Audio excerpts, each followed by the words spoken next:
3 مسافروں نصرانی، یہودی اور مسلمان کا قصہ۔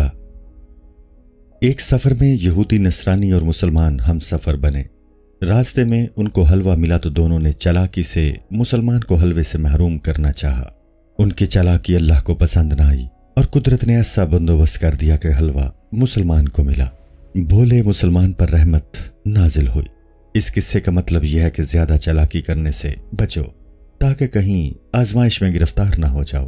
ان تینوں کا ہم سفر بننا کچھ اس طرح کا تھا جیسے پنجرے میں بے جوڑ پرندے رکھے ہوئے ہوں یا قید خانہ میں مختلف اقسام کے آدمی یکجا ہو جاتے ہیں۔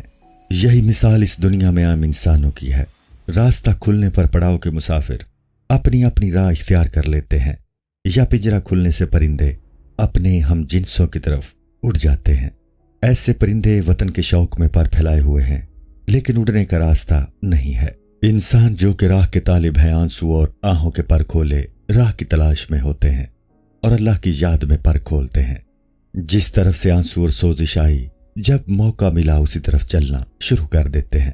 کچھ اپنے جسم کے اجزاء پر غور کر کہاں کہاں سے آ کر تمہارے جسم کا جزو بنے ہیں۔ یہ اجزاء اپنے مرکز کی طرف منتقل ہونے کے منتظر رہتے ہیں۔ ایسا اسی وقت تک ہے جب تک حضرت حق کے سامنے پیش نہیں ہوتے۔ جب جلال خداوندی کی گرمی پڑے تو سب چیزیں عین حاضر ہو جائیں گی۔ جب یہ تینوں مسافر پڑاؤ پر پہنچے تو ایک مہمان نواز ان کے لیے حلوہ لایا۔ وہ اس لیے کہ وہ قرآن پاک کے اس فرمان سے واقف تھا، جب آپ صلی اللہ علیہ وآلہ وسلم سے میرے بندے میرے بارے میں پوچھے تو ان سے کہہ دو کہ میں تو ان کے نزدیک ہوں۔ وہ میزبان مسلمان تھا اور محض اللہ کی خوشنودی کی خاطر مسافروں کے لیے حلوہ لایا۔ یہودی اور عیسائی پیٹ سے پر تھے، اس لیے کہنے لگے کہ ہاں اس کو رکھ دیں، صبح کھائیں گے۔ مسلمان دن کے وقت روزے سے تھا، اسے بھوک لگی ہوئی تھی۔ اس نے کہا میں بھوکا ہوں، اسے تقسیم کر لیں کیونکہ میں سارا نہیں کھانا چاہتا۔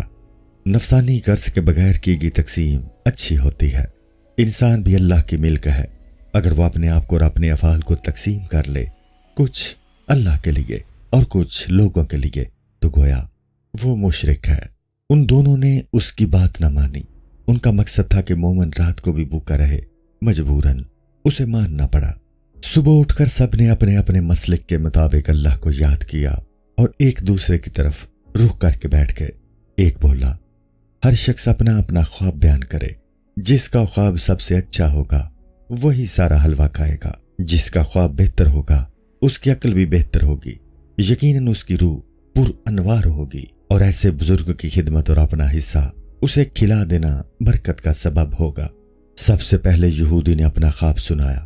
اس نے کہا کہ میں جا رہا تھا کہ راستے میں مجھے حضرت موسیٰ علیہ السلام مل گئے۔ میں ان کے ساتھ کوہ طور پر پہنچا تو اس قدر نور دیکھا کہ میں حضرت موسیٰ علیہ السلام اور کوہ طور اس میں چھپ گئے۔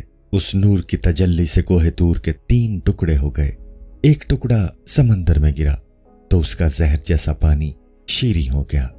دوسرا ٹکڑا زمین پر دنس گیا تو اس میں سے ایک چشمہ پیدا ہو گیا جو بیماروں کے لیے صحت کا باعث تھا۔ تیسرا ٹکڑا اڑ کر خانہ کعبہ کے پاس پہنچ کر عرفات پہاڑ بن گیا۔ اب کوہ طور میں دوسرا تغیر شروع ہوا کہ حضرت موسیٰ علیہ السلام کے قدموں میں آسمان سے گرنے والے یخ کی طرح نرم ہو گیا۔ اس کے بعد میرے حواس درست ہوئے تو حضرت موسیٰ علیہ السلام اور کوہ طور کو اصل حالت میں دیکھا۔ اب یہ عجیب چیز دیکھی کہ کوہ طور کا دامن عجیب چیز سے پر ہے۔ ہر شخص کے ہاتھ میں حضرت موسیٰ علیہ السلام کا عصا اور اس کے بدن پر ان جیسا خرقہ ہے۔ وہ سب خرامہ خرامہ کوہ طور کی طرف جا رہے ہیں۔ حضرت موسیٰ علیہ السلام نے کوہ طور پر دعا کی تھی، اے خدا مجھے دکھا دے تو مردوں کو کس طرح زندہ کرے گا۔ اب میں یہ سمجھا کہ یہ انبیاء علیہ السلام کا مجمع ہے اور انبیاء علیہ السلام سب اپنی دعوت میں متحد ہیں۔ پھر مجھے فرشتوں کی ایک ایسی جماعت نظر آئی جیسے وہ برف کے بنے ہوئے ہوں۔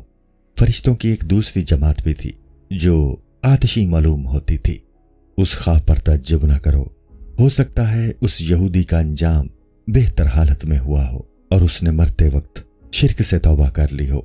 کسی کافر کے بارے میں بھی حتمی طور پر کچھ نہیں کہا جا سکتا، ہو سکتا ہے اس کو آخر وقت میں توبہ میسر آ گئی ہو۔ یہودی کے بعد عیسائی نے اپنا خواب سنانا شروع کیا۔ عیسائی نے یہ کہہ کر کہ سب جانتے ہیں کہ آسمان کی چیزیں زمین کی چیزوں سے افضل و اعلیٰ ہیں، میں حضرت عیسیٰ علیہ السلام کے ساتھ چوتھے آسمان پر تھا، اس لیے میں حلوہ کھانے کا زیادہ مستحق ہوں۔